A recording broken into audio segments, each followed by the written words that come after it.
branding. The thing everyone knows is important, but is pretty hard to nail down.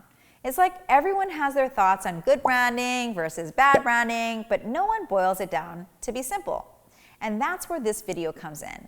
In this video, you're going to learn the 3 key elements to creating a visual brand that wows your audience without having to be a graphic designer, or at least do a confident job of explaining what you actually want to a graphic designer. So don't go anywhere.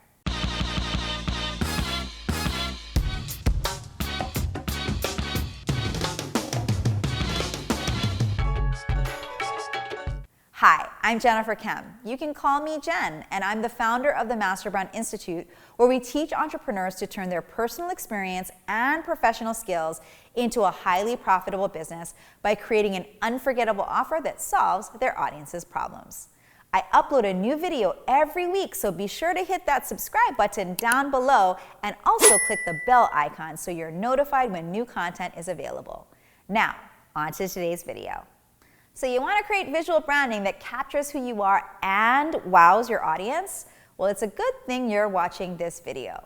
On my entrepreneurial journey, I've built 3 8-figure companies, one in retail, one in brand consulting, and one in training and development. So when it comes to building master brands, I definitely know what I'm doing. A quick piece of context. What you're about to learn is the 4th step in creating a master brand. Well, what is a master brand? Well, it's a brand that creates so much emotional appeal that the brand's audience loves to buy, share, and talk about their product. Perfect examples include Apple, Disney, and Coca-Cola. While you can totally jump into building a master brand with this video, I recommend watching the 3 videos that come before this in chronological order. The information in these videos build on top of each other, so it helps to go step by step. In the first video, we talk about creating a bulletproof entrepreneurial mindset that can overcome any obstacle, which you can find by clicking right over here. In the second video, we talk about learning the secret tool that every Fortune 500 company uses to become a household name, which you can also find by clicking right over here. And in the third video, we talk about finding the ideal customer who will buy your product over and over again while telling all their friends about it, which you can also find by clicking right over here. Okay, let's jump in. Today we're talking about aesthetics, which, like I said earlier, is the 4th step in building a master brand. Aesthetics is all about creating the visual images that communicate what your brand is about. It's something that when your audience looks at any of your marketing materials, like your website or logo, they say, wow, I really resonate with this, or wow, I really love this. Now, there are 3 core elements to creating great aesthetics: color, typography, and symbolism. When you use these 3 elements together, you're able to create beautiful visuals that stand out from the competition and fully communicate what your brand is about. Now, I want to point out something important. Aesthetics are just a way to communicate what makes you unique, which goes back to step 2 of building a master brand, which we say are archetypes. Now, let's jump into the 3 elements of aesthetics. First up is color. Now, this sets the tone for everything. Choosing the colors that represent your brand is a balance of both art and science. See, humans have emotional responses to colors, and when you lay them out in a certain way, you create different emotional responses. This is the core of brand aesthetics. What kind of emotional response do you want people to have to your brand? Understanding how you want your audience to feel will help you to identify which color combinations fully communicate this feeling. There are a ton of debates around the concept of color theory, which is confusing, and I won't get into that right now. But just know this, there are definitely colors that are better suited depending on the type of industry that you're in. Now, that's probably opened up a whole world of exploration and testing that you're going to be having fun on the Pinterest app, but I'm going to give you a shortcut right now. It's called your brand archetype.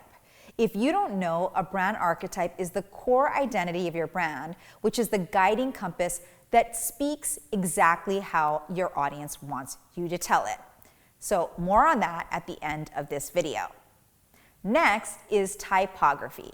Typography is a fancy way of saying the fonts that you're using in your branding. Different fonts communicate different feelings based on the structure and flow of the font. When we look at fonts, they really fall into two categories, serif and sans serif, which are weird words regular people don't use. So to make it easy, you can think of serif as fancy and sans serif as not fancy. Serif fonts have lots of extra hooks and curves and lines to give fonts a more flowy, sexy vibe, whereas sans serif fonts are visually simple, making them easier to read.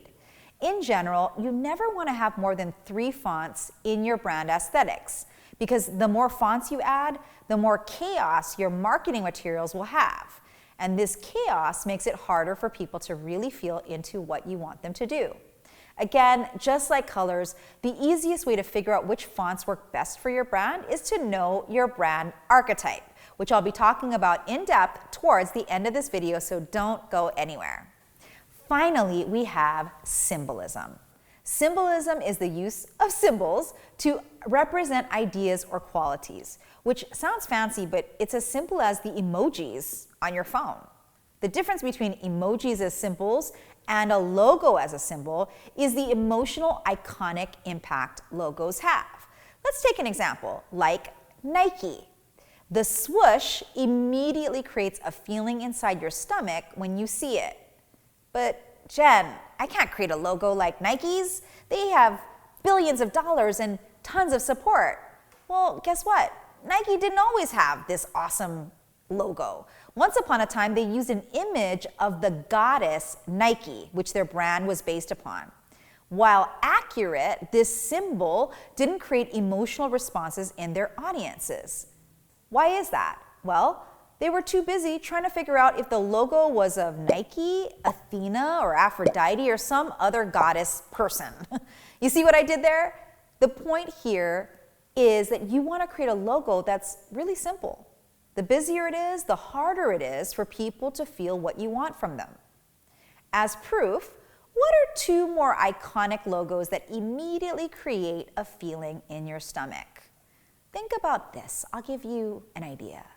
The golden arches or the apple missing a bite. When you look at these 2 logos, they're appealing, sexy, and they immediately make you feel a certain way. But let's look at their original concepts. That's ugly, okay?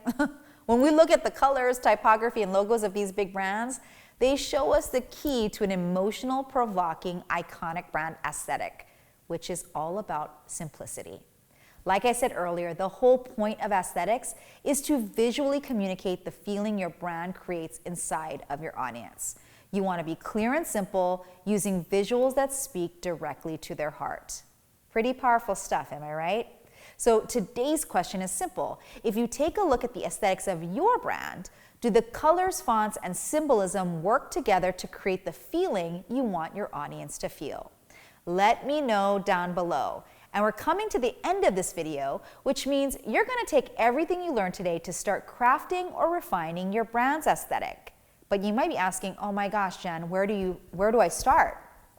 Like I said several times in this video, because it's so important, your brand archetype is the core of your brand's identity.